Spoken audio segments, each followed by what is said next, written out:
Hello, and welcome to V.Z Pro 3. Backing up your contacts is one of the simplest and smartest things you can do to protect your information.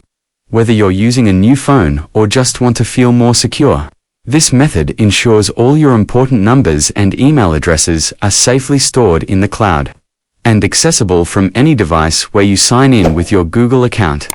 Let's get started. Start by unlocking your Android phone. Then, open Contact on your phone. Click the three dots icon at the top corner of the screen.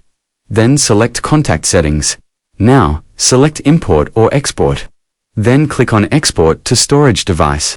Select the contact you want to back up on Google account, or click box icon at the top of the screen to select all of contact on your phone.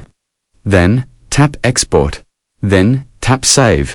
Now your contact has been exported to your storage phone. Now, open Settings app on your phone, scroll down and select Google. Choose Google account you want to use for backup contacts.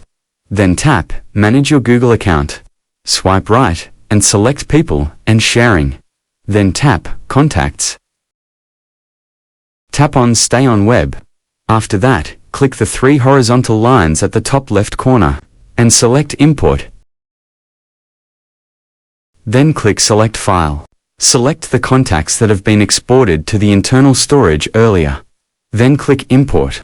Wait until the contact import process is complete, and that's it. Now all contacts have been successfully saved or backed up to the Google account. You've successfully backed up your contacts to your Google account. Now, no matter what happens to your phone, your contacts are safe and accessible anytime, anywhere. If you found this guide helpful, be sure to like and subscribe for more tutorials like this. Thanks for watching, and see you in the next video.